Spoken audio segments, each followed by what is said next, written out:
Let's talk about the episode. Let's talk about the episode. So this week was wild. I understand some stuff I didn't understand, but we gonna make it through. We gonna try to see what it do, and we gonna try to make this thing work. Anyways, though, let's start off with Jennifer and the pills, I guess. Now, Jennifer, I'm all for the mourning. I'm all for the loss of your daughter or whatever.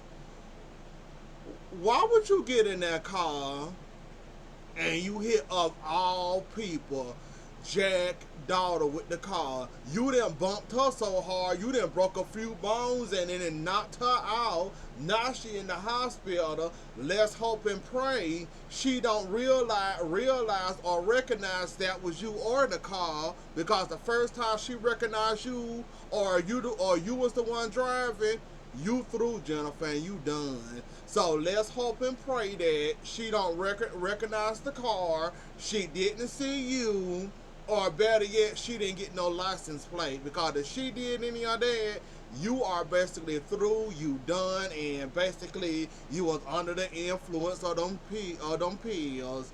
You was seeing Abigail. So anyway, you turn around and look at that, it's not gonna be good for you, Jennifer. And I don't kind of want to see you go out like that, especially for no hit and run, because you already know they're gonna throw the book at you. I understand how frustrating it can be dealing with Slow Salem PD and they many roundup suspects they got for Abigail's murder. I can understand that. I'm with you on that. They might as well go ahead and take in the whole city of Salem and see can they put this crime on them or Abigail's murder, because at this point they don't know who killed Abigail. Now they got Clyde saying that he killed Abigail, even though he basically told Chad he killed Abigail, which we know that's not going to hold up in court. And trash yet again when it comes to the hardened criminals. You already know she gonna fail and she ain't gonna get no slam dunk in convicting Clyde of this, because what he said, Chad, is inadmissible. He's not gonna repeat it because you already know. And once what was that questioning him, Chad or Rave? He didn't want to talk, so you already know that's not gonna hold up. He might have told Chad that he killed Abigail. You honestly think that that man finna go around and tell the whole world and announce to everybody in Salem that he killed Abigail? You got another thing coming. And what threw me off was then we got Nancy over here going to the hospital questioning this man. Did you ever love me? Was it true you loved me, or was you just using me? Nancy, I'm sorry, but I love you, Nancy, but this is not about you, sweetheart. Like, come on now, the man already shot in the hospital bed. Why do you have to make this about you? They may or may not have the killer to Abigail's murder, and you sit up here worrying about, did you love me? Was you using me? Really? I said, now they had to add something to that scene, and that's what I'm talking about, the throwing me off this week. Of all people that should have came and seen Clyde, it had to be Nancy. I'm like, now, what do she got to add to this? Is she gonna try to make him confess? Is she gonna try to get a confession out of him? Is she gonna make him be an honest man and tell the truth? I'm thinking she was gonna come in there and do something like that. She come in here talking about something. Do you love me? Was you using me? I'm sitting there looking like, Nancy, if you don't go sit your behind down somewhere, this is not about you. This is about clearing up and finally getting Abigail's killer off the streets. And you worried about this man? Ask him that after court or something, or better yet, when he in a jail cell. Like, it would have made more sense then, not right now. Why would they write that to put that in right then and right now while he in the hospital suffering from a gunshot wound? Like, why would she come in after, I forgot who that was talking to him first? Was it Rafe? I'm thinking it was Rafe. I'm thinking it was Rafe. But after Rafe coming in and he said he basically not saying nothing till he talked to his lawyer, then here she come talking about some, do you love me? Was you using me? I'm like, at the odd times y'all love to stuff and put stuff together, that was the wrong place to put that puzzle piece in that puzzle, to put that piece of puzzle to that puzzle piece. Like, really, out of nowhere, Nancy now want to be asked and concerned, did you love me? Was you using me? Now, how does that make any sense? When we finally maybe got the suspect to Abigail's murder, then you come in talking about some love. Now, it would have made more sense for her to come in there saying, did you kill Abigail? Are you a murderer? Are you a killer? You know, questions like that. Not asking about, did you love me? That didn't make no sense, but you know what? Okay, fine. We already knew, well, I already knew Chad was going to lose that fight. I just was waiting for him to end up on the floor getting choked out like he was. I was surprised and shocked he hold on that long. Before Clyde grabbed this nigga and was choking him out, he had the upper hand, he had the advantage, and he still lost. If y'all got any faith in Chad at this point, you keep it.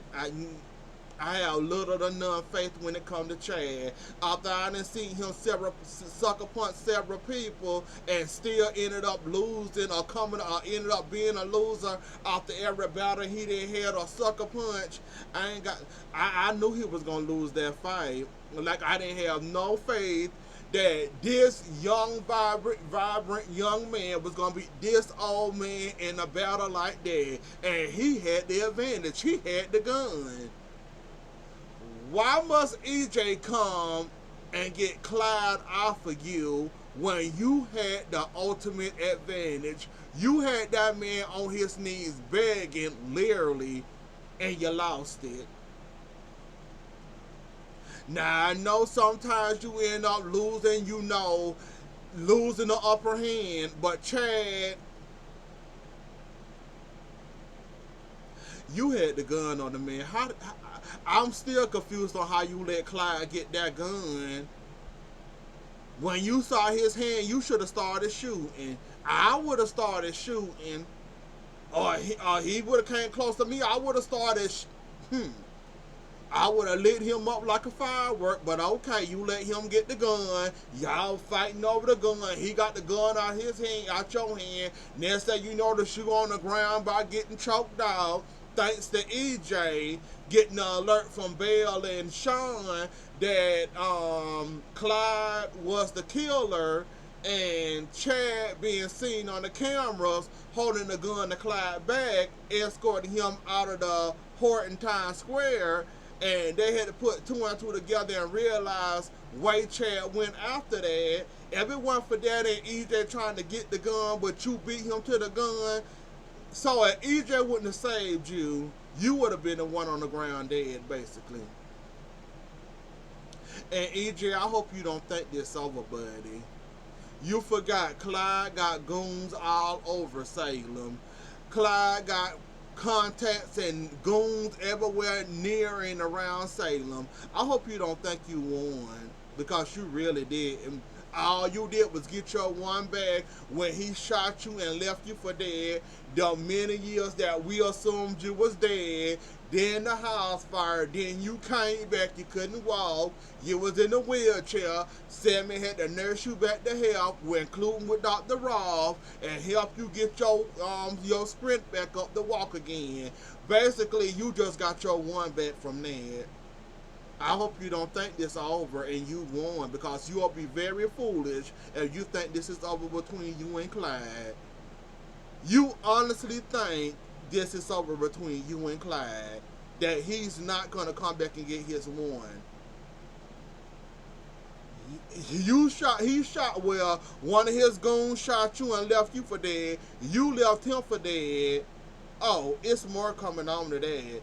EJ, you think for 1 second you won and that's over? Celebrating too early, my friend. Celebrating way too early. But you gonna learn that it ain't over. But okay. Now moving on to Chloe, Stephen, Gabby, that whole gang. Might as well add Kristen. Kristen, I'm about sick of you. Now I'm here for all your crazy, bratty, terrorizing, kidnapping, holding people hostage. I'm here for all your crimes. But this Brady thing, you need to let it the hell go already. I am about sick of you obsessing and worrying about Brady and Chloe. This man literally then told you over 1,000,001 times it's not gonna happen.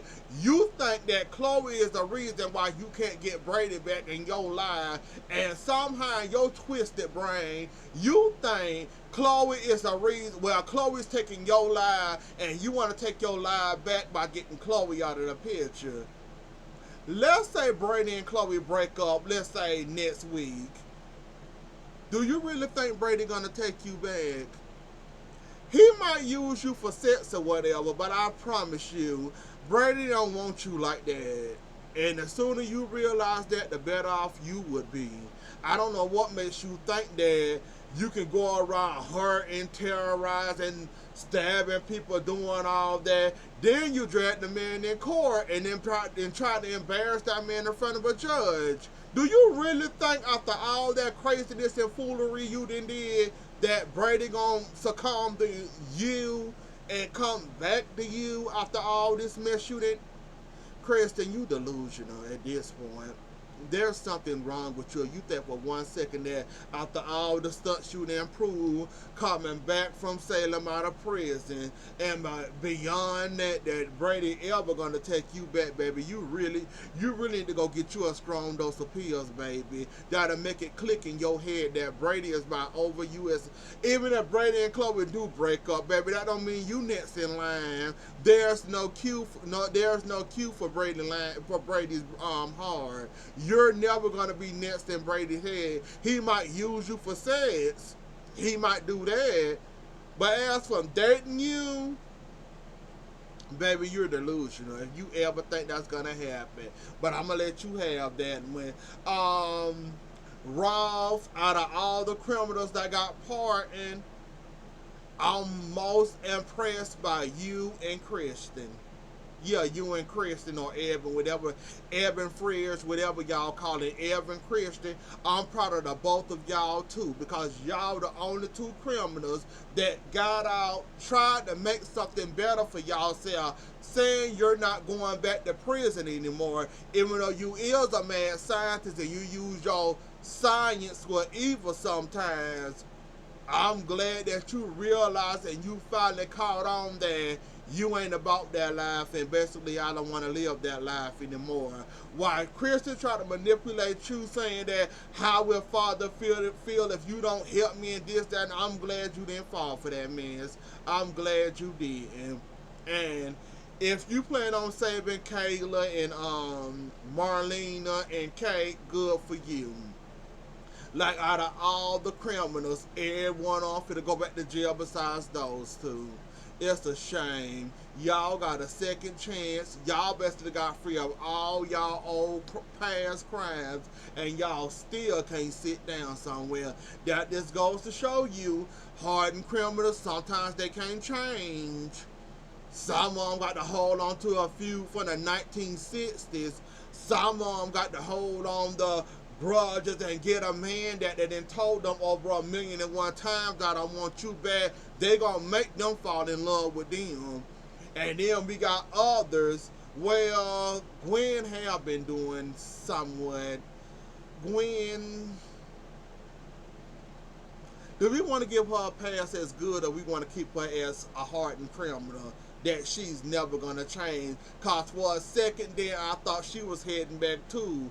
But I see she's trying to change now, and I also got to give her accolades for telling Jack that Jennifer on them pills, because if nobody, I'm just trying to figure out how ain't nobody in the Horton family sitting in our house ain't caught on that Jennifer acting erratic, that Jennifer acting strange and weird. The only one that caught on and noticed it was Maggie, and while Maggie didn't tell the other family members that y'all might want to watch out for Jennifer, and she's back on the pill. I'm just surprised and shocked that Megan didn't warn the other Hortons about what's going on with Jennifer, and the only people that knows about this is Jennifer, Maggie, and now Gwen, and don't nobody else know this. And Jack wouldn't have told, well, yeah, and Jack wouldn't have told Julie wouldn't have never known about it. I'm just surprised and shocked how does somebody that's taking pills the way she popping pills, how y'all missed that. Now, understand she mourning for her daughter and all that. There's a difference in mourning, and there's a difference between addiction.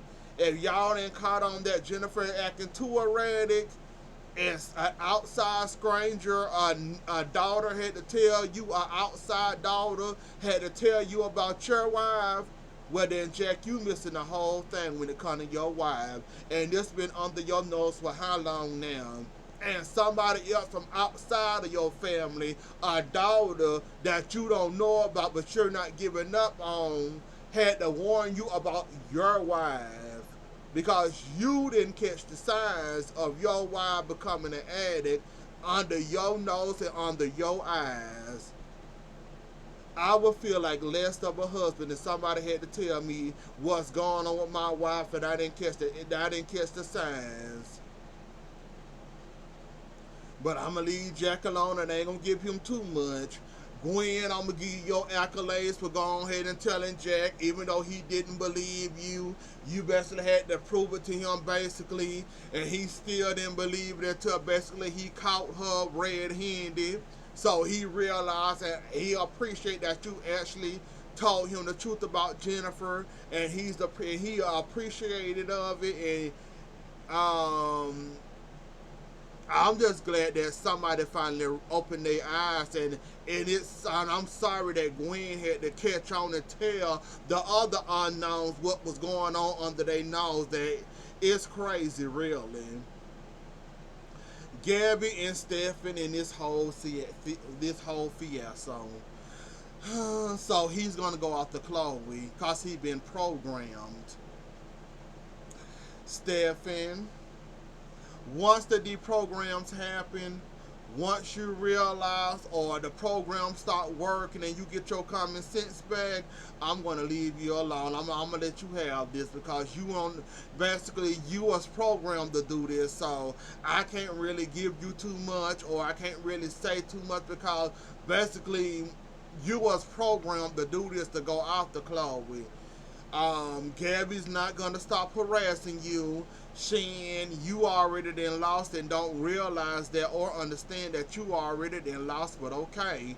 We're gonna see how long you hold on to Gabby. She's gonna, to hold on to Gabby because she's gonna continue to worry about Jake, running behind Jake. And it's funny now that Stephen is alive. Well, Stephen now. That Stephen is alive and Ava had to come and check Gabby.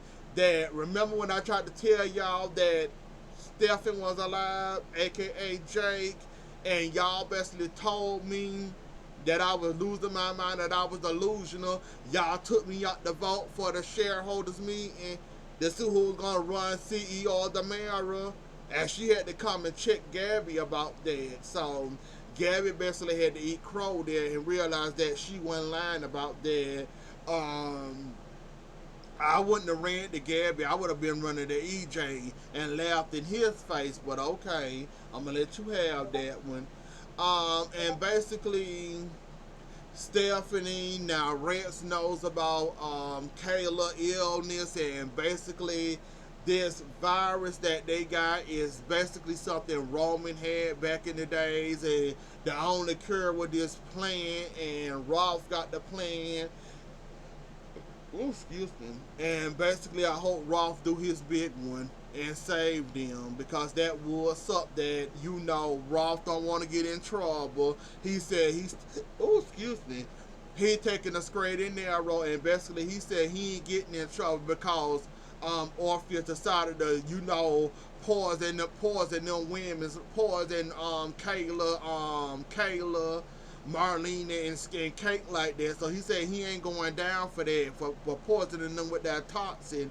And do I have to talk about the kids? Let's go ahead and talk about them for a little bit.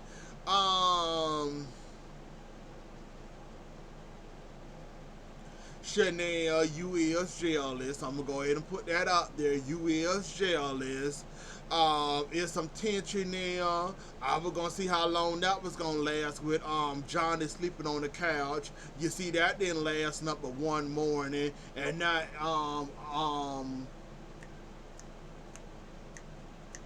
what's the girl name? Allie trying to get him out. Chanel stood up there looking at him like he a piece of meat. Yeah, you better get him on out of that alley, for he end up stealing your woman. Because she still got the hots from him. She says she wants you, but she don't really want you like that. She want to have her cake and eat it too. And I'm glad you caught on to that she want her cake and eat it too. So you trying to get Johnny out of there, trying to make him go wherever. And Chanel sitting up here lying in your face about, oh, I'm not jealous. I don't want him. I want you. I'm here with you. We'll see how this transpired. But anyways, though, y'all, I think that was it, though. Yeah, that's it. Anyways, though, y'all, that was the episode. Don't forget to like, share, comment, and subscribe. I'll see y'all later. Enjoy the rest of y'all morning. Have a good weekend, and I'll catch y'all later. Bye.